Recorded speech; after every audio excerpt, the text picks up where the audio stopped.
Hi, you're listening to Thoughtful Wellness Revolution with Zahra and Hien, a podcast where we believe wellness isn't wellness if it's just for you. Today, we are talking to Sophia Ellis, who is an arts educator, cultural practitioner, and graduate student at Brown University. Also, someone who is a very personal friend of mine, so I'm very excited we're talking to her. So Sophia, what's on your mind today? So you sent these questions out yesterday, and I think I had something else written down. But today I went to go and have some seafood with some of people in my cohort, and it really had me missing Florida for a couple of reasons. I miss you. Hien, I feel like I kind of miss you a little bit only through like the personal relationship that you and Zahra have, and I know about you. But yeah, I was missing Florida. I was missing seafood from Florida, and I was missing the heat in Florida because it was really cold out there. So I think that's kind of what I'm thinking about right now. A little nostalgia for home. I haven't been back home in a bit. So yeah, I love that. Well, I will give you a little bit of reality in that today it's a high of 65 today. I'm getting to wear a flannel shirt, although it's like not that cold because it's been like in the 90s in the last few days. I wanted to have you on the podcast because I love you and I think you're brilliant. And I really wanted to introduce you to Hien because Hien and I are doing this really wonderful project. I'm going to try not to ramble too much, but we actually met in a Buddhist thought class in college. And so that was that's a very interesting way to meet someone, especially because all of us really dove quite deeply into the wellness world in different ways, shapes and forms. There was a group of us. So after about like 10 years of reflection of like being in the wellness world and having understood Buddhist thought, and you've traveled and worked abroad and done different things. So can you reflect upon how you viewed things then or how you view things now? And like your perspective on all of that. Yeah, this is thank you, Zahra, for asking that question. I think it's a huge question.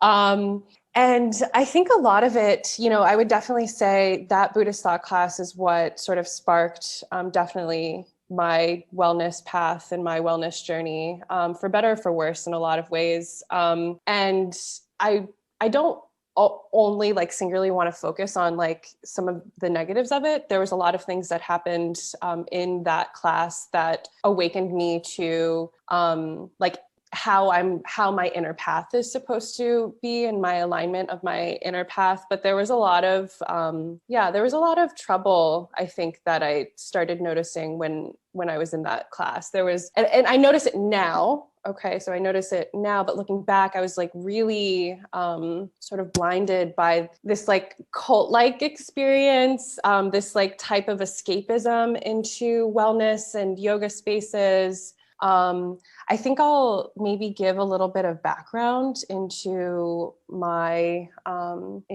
heritage and my lineage, and that might help with understanding how I got to be in this place. And so my maternal lineage, I don't want to speak of my mother's paternal lineage, just because I don't know, is from Southern South Asia. And although she was born in Trinidad, my mother's mother was brought through indentured servitude to the Caribbean islands when slavery was pronounced illegal in the 1800s. And so my grandmother, her family, and my mother, they worked on a sugarcane plantation. They also grew weed there, which is something my mom specifically tells me. And yeah, so my mother's mother was a devout Hindu woman, and my mom was not religious by any means. And this was due to, which I know, Zahra, you know about this, like acculturation strategies for immigrant families coming over. Hien, I don't know if this is something that you can sort of resonate with. Immigration stories and acculturation, assimilation, what that looks like. And then it's also, my mom was not religious because of her trauma around being forced into an arranged marriage at 13 years old. And so, her religion was through like cooking and like through, music. And aside from trips to the Indian grocery market, and exposure to Indian culture and Hinduism was really, really, really limited.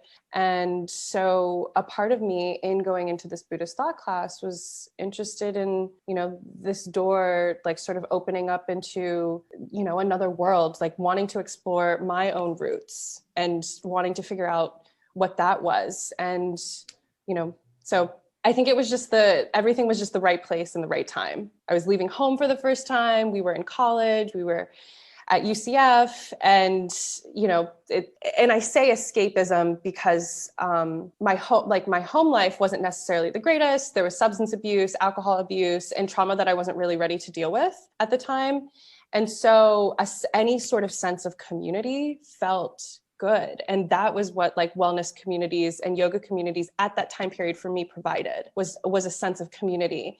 And this was also like, this corresponds with a time that I started experimenting with psychedelics and was potentially more susceptible as a vessel of manipulation in such spaces. Okay, so this is also not to say that those who experience or those who use psychedelics don't have agency, or that I was powerless.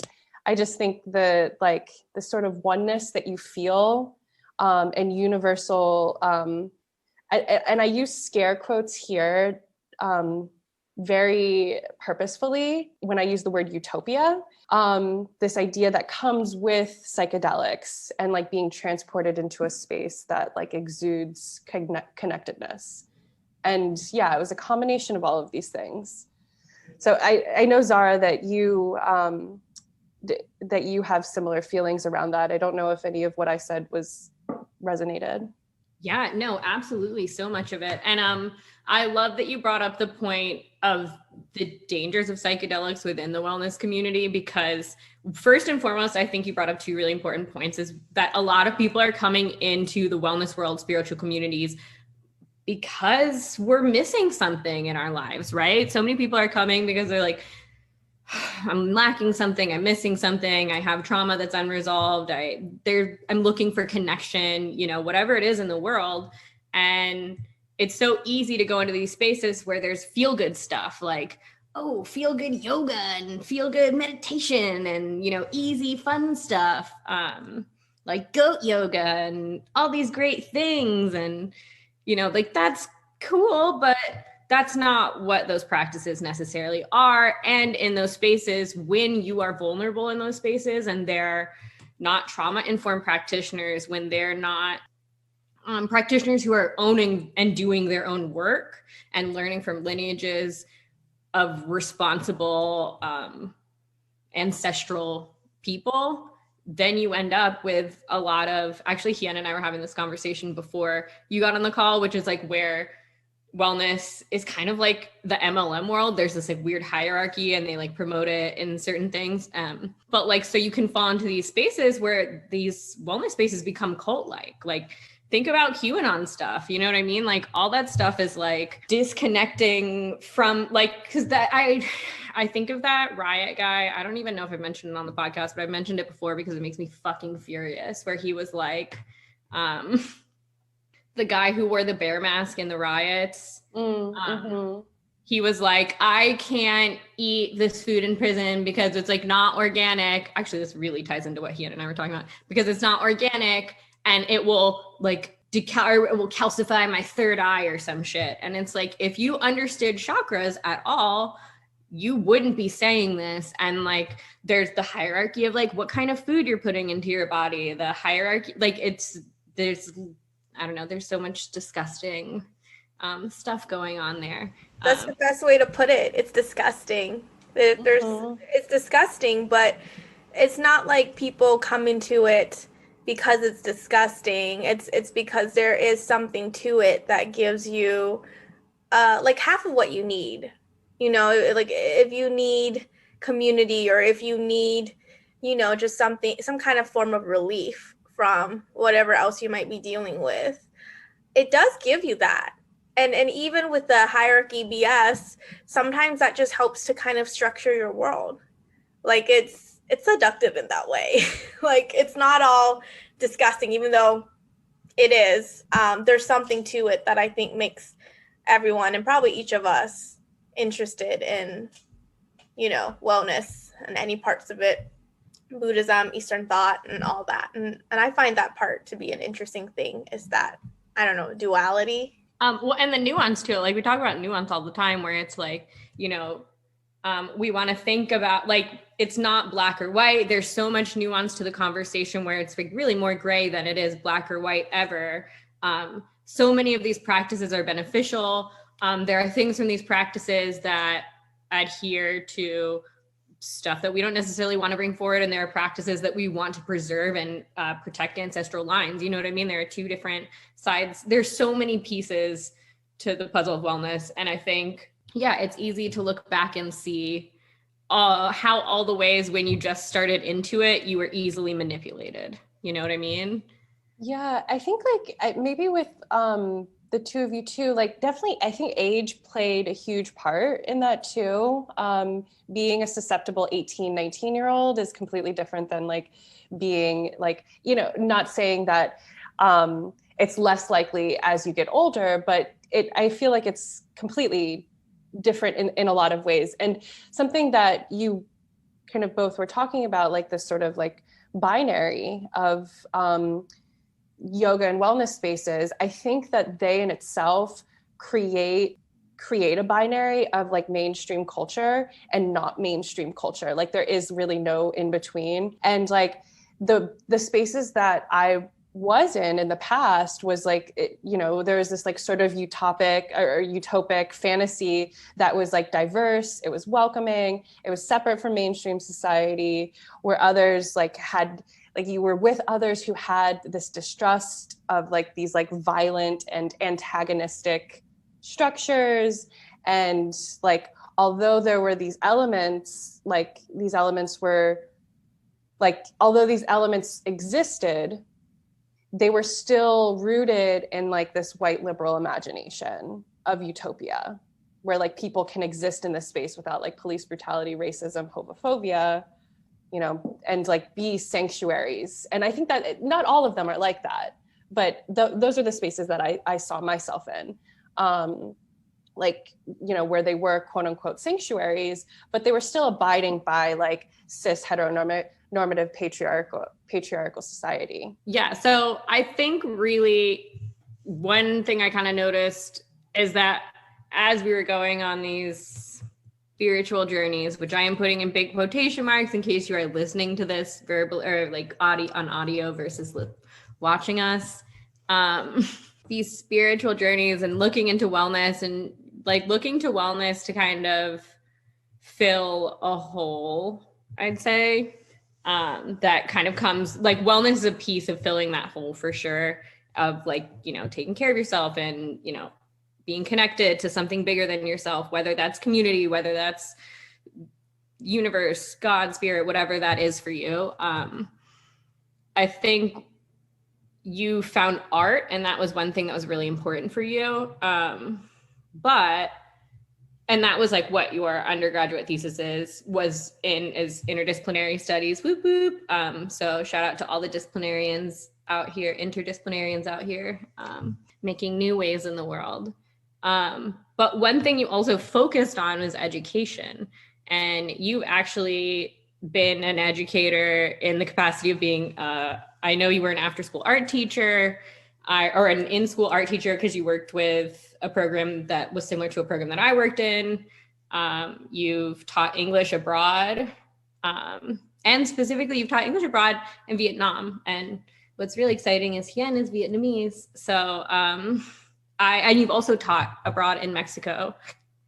Could you talk a little bit about your experiences in Vietnam? One thing, I visited you in Vietnam, so I want to talk to you about wellness travel, I think is a cool thing to talk about there, and just how wellness came up for you and how you took care of yourself and practiced wellness while you were traveling. So these questions are like very long, but that's okay. We're having a conversation. Yeah, I can start with thinking about like wellness spaces in Vietnam. And, you know, I think about those times and I don't really know how I took care of myself. which is like not necessarily the best thing in the whole entire world. I know that there were routines and rituals that I did, but it all feels like one big blur of memory. But yeah, I know that Zahra, you and I have had this conversation before about like wellness travel. And I also want to kind of talk about a little bit too, like, what does community-based wellness look like? And I think that, Hien, please correct me if you think that I'm wrong, but this is, and I can only speak for what I noticed, was that in Vietnam, I was living in Hanoi, their community and wellness spaces are so much more radical and advanced. I shouldn't say advanced, but like just so much more radical, free of like these sort of like capitalistic bonds than we experience in the United States. Because like when Vietnamese people are like doing community wellness or doing wellness, it's in a community, it's in parks, it's in public spaces. People are like, you know, they get up early in the morning and they like move together. They have their routines together after school. Kids play soccer, ping pong, and like wellness is not a commodity as it is like within the United States. And these sort of like, and then there's this other part to wellness that's specifically dedicated towards like Westerners, travelers.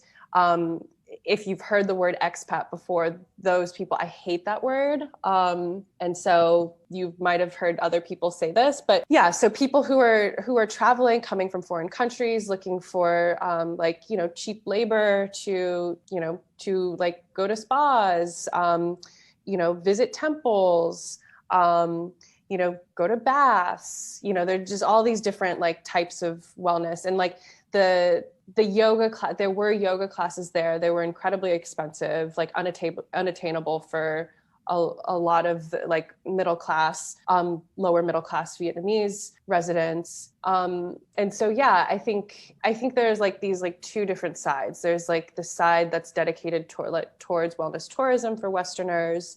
And then there's like community-based wellness that Vietnamese people participate in that is like way more radical than what we're doing. I feel like what you just described is sort of like the difference between wellness for like the individualist type of cultures, like in the US, right? And, you know, maybe Europeans to some extent. And then the wellness culture that is with more like collectivist cultures too, you know, with people in Asia. And so, yeah, I think that's really interesting to see. And wow, I didn't know about how, I don't really know much about like the yoga industry in particular in Vietnam, but that makes me sad that it is like, of course, somehow too pricey for the locals to do. But I'm sure there's all types of like fun retreat spa stuff for the tourists. Like, yeah. As someone who has done some wellness traveling and tourism myself, who at the time, I think I don't want to be like above everyone else and be like, I did it better than other people because I didn't post pictures online, or I did, you know, historical things and did other things, you know what I mean? Because like that's, at the end of the day, I was getting cheap labor and, you know, services from people. And it's like a weird dynamic to feel, because it's like they're like a big piece of their economy depends on tourism. You know what I mean? So it's like, oh, I want to do this. But then it's also like, oh, this is not good that this is dependent on me coming in and consuming and basically like using and dehumanizing another culture for them to exist and sustain in the world.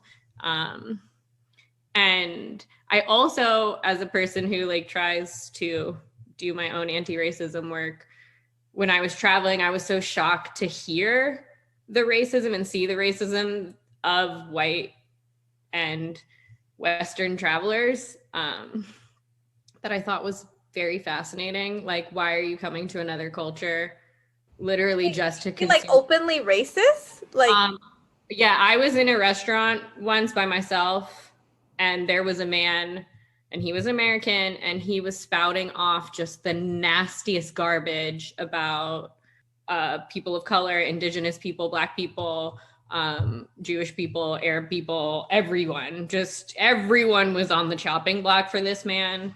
And I remember feeling so unsafe, and I was like, wow, I have not felt unsafe traveling the entire time that I've been here for the most part. But like the time I'm feeling unsafe is by an American who is, you know, spouting off violent and racist stuff.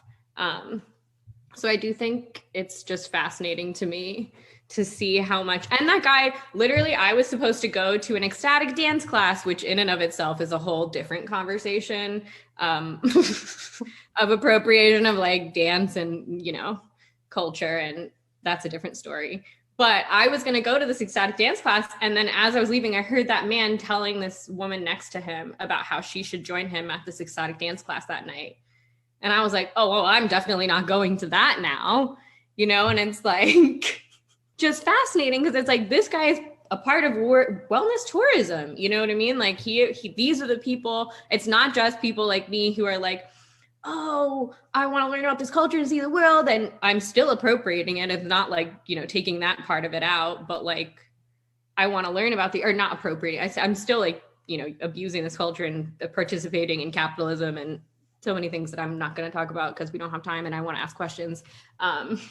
But like, these are also people that are taking part in this wellness culture and abusing these places. So something yeah. I noticed along those lines too, thinking about foreigners being over in like Vietnam or other countries, there's like a lot of like older folks who were really frustrated that when people didn't speak English, or like services weren't provided in a timely manner, or like things weren't like perfect enough. And so like these standard, like you're going into another country, you have the privilege of coming from this sort, you have your like passport privilege coming in. And yes, these like people were white, and, you know, expecting this level of service that you would get, you know, at the fanciest fancy in wherever country that you're from.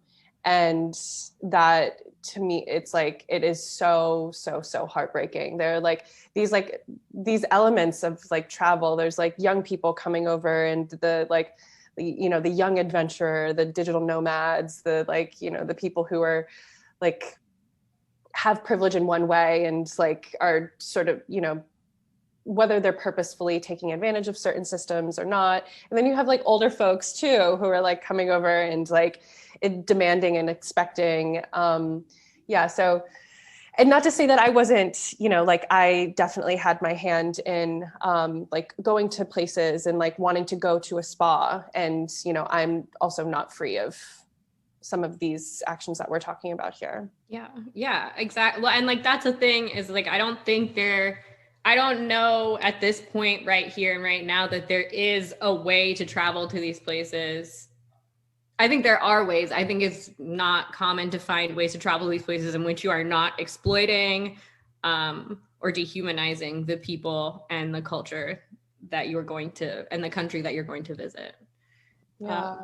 And like this sort of the Western imperial influence and American imperial influence in Vietnam right now. And I'll just sort of briefly mention of like the English teaching hub there. And the, like what has happened is that there are like for-profit English companies that come into Vietnam in Hanoi. I'll only speak for there because that's only where I lived. Most of them were South Korean English, you know, for-profit companies, and they are using Western curricula. So like students are like being like basically being dehumanized within these classroom spaces.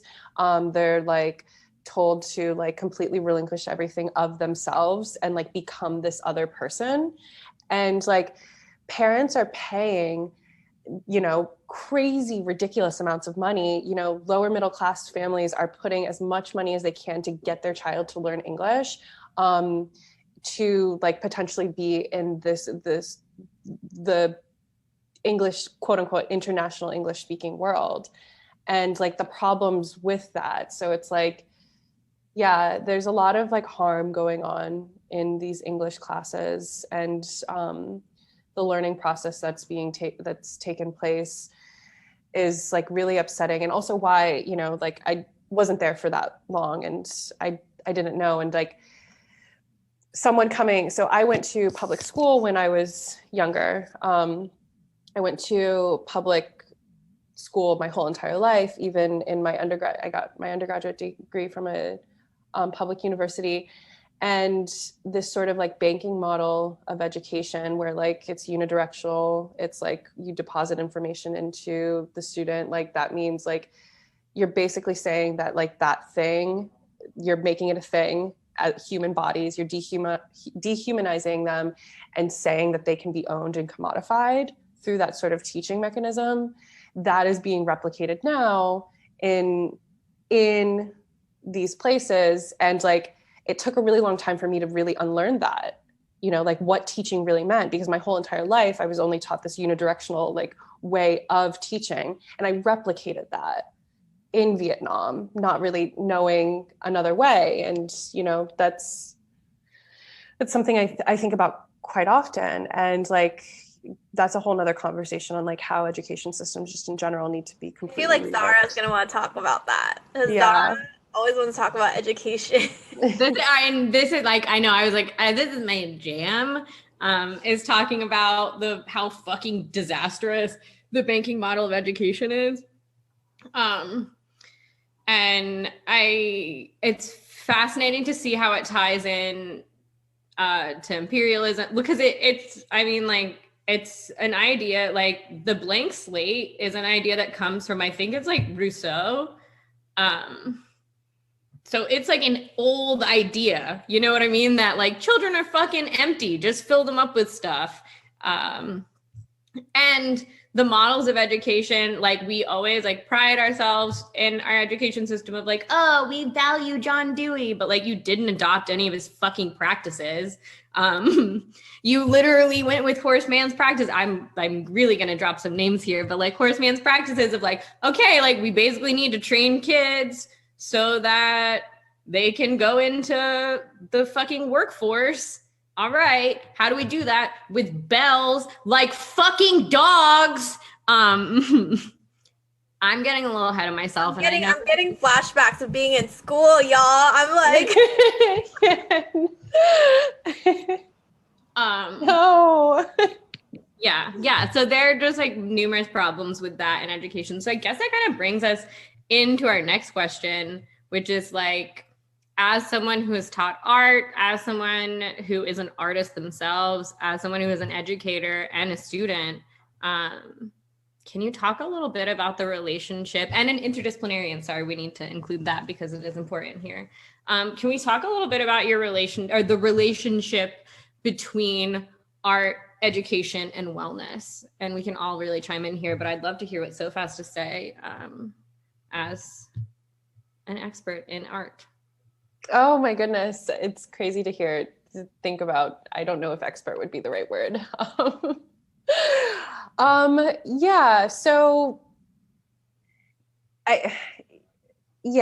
okay. So this is something we kind of all know. So like the roots of the United States, you know, the roots of the United States are entrenched in like enslavement of African peoples, of indigenous peoples, settler colonialism, and like these sorts of like wellness spaces that we have been talking about before, like the problematic wellness spaces are like they're manipulated, they're stolen, they're transformed into products of the American imperial state. So like they're like moved through this machine, and like out comes this like other thing, you know, that like is completely different than what it was. And so what I see as being like art spaces cannot, like if you are working within community art spaces and you are doing like group learning and informal learning outside of institutions and outside of these like capitalistic systems, this sort of like this thing is not like, you're not like pushing something through a machine. Like people are creating things together. People are doing things together. They're not being like thingified, you know, they are creating and they are doing. And something that I see as being like really important, like this is what I'm studying right now, is like the intersection between informal learning and public art practice and public like performance art and like ephemeral art, and like how that mode of art production is in itself a way to refuse settler colonial practices. So like how we engage in art as a community is in itself a way to refuse settler colonialism. And that to me, I think is like incredibly powerful, because it's like it's not, you're separating yourself from these like the roots of the United States, which is all of the horrible past that like it has been fundamentally built on. And yeah, so like I think another thing is too is like we need to think about how places and like how wellness spaces like form like innocence, like make put on a face of innocence around what they're doing, and like how like that is in itself like a type of colonization. And in art spaces, like this sort of innocence, you know, it does exist in some, but like in community art spaces that are free from all these other structures, like you can't mask anything, you know, it's like, it's raw. I as someone who's had these conversations with you, I understand what you mean. I would love if you could explain a little bit more about what community art is, and like what some examples about it, and like what that would look like in the community. Yes. Okay. Very good. So what I like, my first like thought and process of this, I'm like writing something about Carnival as like a public art, like Carnival from Trinidad. Carnival was like, in my mind, this like in like where like public art and public display of like performance and all of this stuff is actually a refusal of like settler colonial practices that were taking place on land. I see like voguing houses as being another example of this, and voguing shows. There's like, if we go into like history, like oral history, like community oral history making, public exhibitions where like kids are coming together, they're creating art that counters, you know, maybe a monument, maybe like a monument that is embedded in a racist past. Yeah, it's like these opportunities to just like reject the space that has not fundamentally been there for you, like where you don't see yourself in. Colonial spaces are built and predicated on colonial structures, and people, marginalized communities, do not necessarily have space within that. How do you counter that? You art about it. Like you fuck it up with art. I love that. So like would an example, because you mentioned statues. So for me, an example could be like having marginalized folks creating like a chalk art murals of historical or important figures around like a Civil War monument that still stands for some dumb unknown reason. So something like that, like on a minor level. Like I understand kind of like, you see what I'm saying? But yeah, sorry. So one of the biggest examples of this would be back in the summer during the protests after the murders of George Floyd, Breonna Taylor, and the countless other names. There was a statue of Robert E. Lee in Virginia, I want to say. I get some places in the South sort of mixed up every once in a while, but in Virginia, and all of the paint and the graffiti that was like tossed onto this monument, and then a digital image of Breonna Taylor was projected on, and then BLM was projected on the other side. So that that's more static. Breonna Taylor's image would be more sort of ephemeral in that way, but like that is an example of like, you know, insurgency, guerrilla public art, thinking about like how like communities come together in the face of injustice and brutality. So can you explain the connection to wellness and art there? It's like, why do we need art to be well? Oh my gosh.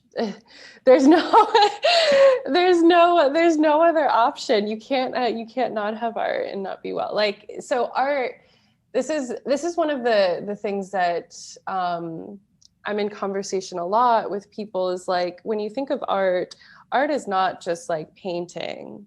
Art is writing.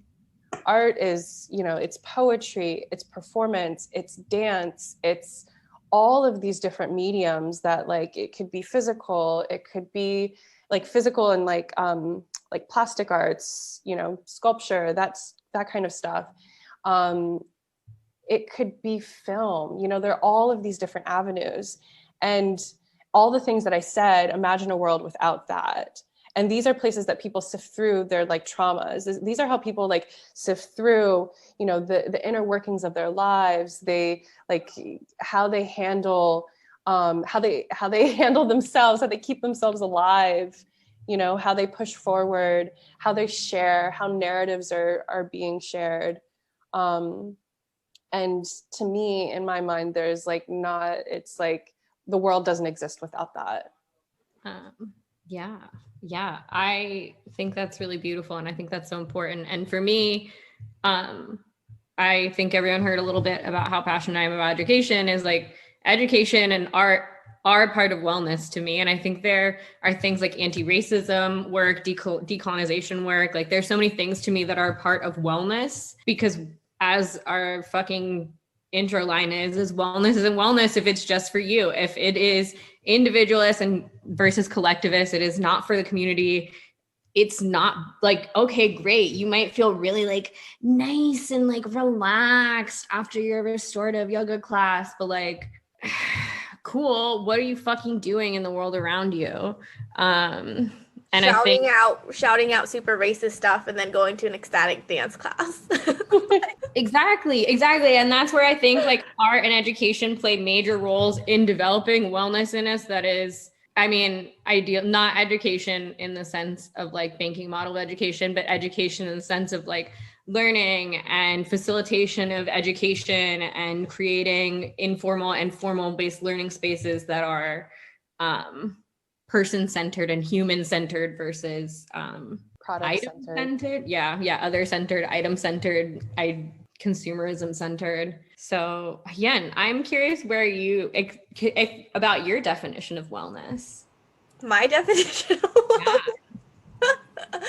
That's so funny, because here I am with a wellness podcast and I hadn't really thought too hard about that. I think you can't have wellness without we. Like that, I know that sounds so corny, but I think similarly to you, Zahra, I think the same. Is we can't have wellness without we. And if we're not really considering the we of like all of us of humanity, then we end up, what we consider wellness is actually pretty disgusting. It's pretty sick, and it becomes I-ness, right? Like when I think about, you know, Sophia, you were saying earlier about the individualistic sort of wellness travel in Vietnam, and I know in other places in the world. To me, that's very like I-ness. Like that's very like, oh, I'm gonna go here, I'm gonna spend my money and my time, I'm gonna experience this beautiful, luxurious, whatever it is, at the expense of whatever people who I don't really care about. I think wellness we really need to consider the we in wellness of like everyone involved there. So if you're gonna go do wellness travel, how are you in relationship with the local people? how is, whoever's hosting you or whatever businesses you might be interacting there, how are they in relationship with the people in the land? That's kind of what I think about with wellness. And of course, in our own world, like in the US where we're at, wellness is like how are, say, wellness places, yoga studios and yoga teachers and whatnot, how are they in relationship with the people around them? Do I make sense? Like, I hope I make sense with this little we and wellness and the I-ness that I sort of observe, and I think I'm hearing you both say. And yeah, I think when you were speaking, Hien, I was thinking about specifically going back to, yoga spaces that I was a part of is like, what does individualism mean within a yoga space and how that continues to lead towards competition, and like what continues to like be this like this problematic space of like, okay, so I'm creating a brand for myself for this like yoga practice. I am an individual in this to make money, to have consumers, to be a part of capitalism. I am preaching wellness. And then saying that your practice and like ultimately trying to say that your practice is better than somebody else's, so it's like it definitely deterred me from yoga for a while. I've actually only recently gotten back into it. I was really annoyed with how yoga spaces operated here in the United States. And so, yeah, it's another thing. So thinking about yoga and colonization, there's this article by Sharina Gandhi and Lily Wolf. They wrote a piece on yoga as a colonized system of practice and knowledge, is imbricated in capitalism and cultural appropriation. I think both of you would be really interested in that article, and maybe those of you who are listening. And the title is called Yoga and the Roots of Cultural Appropriation. I think that might be something that you both will be really interested in. And yeah, a civilization that justifies colonization and cultural appropriation is just as implicated and diseased, as Aimé Césaire would say, as those who are doing the colonizing. Yeah. I also really just love the face at the end of that, which was just like, yes, this is a fact. We always end our podcast with these questions. What's one thing you want to see more of in wellness? And what's one thing you want to see less of? Okay. I think what I want to, like, even after having the conversations with the two of you, what I would like to see more in yoga spaces, and I know this is, these conversations are happening, but I would like to see more of them. I would like to see folks of color talking about their experiences within them and inspire other folks of color to be like, hey, wait a minute, that is also something that I've been through. Or like, wait a minute, that's something close to what I've been through. Here is something else I've been through. Or like, where we can like maybe even critique each other and think about like, what this experiences mean and like build towards a better future of wellness. And the other, what I would like to see less of, folks in yoga who want to continue to capitalize and profit off of other marginalized communities and culturally appropriate a yoga practice. I just would like to see less of those yoga studios, just in general. Don't we know it, Zahra? Yeah. So Sophia, thank you so much for chatting with us today. How can people get in touch with you?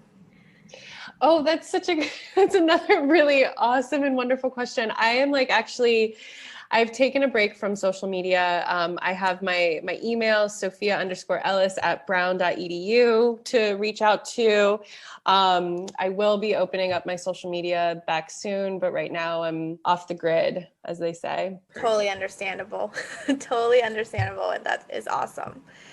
And to our listeners, thank you for listening to the Thoughtful Wellness Revolution podcast. Be sure to follow us on social media and subscribe to wherever you're listening.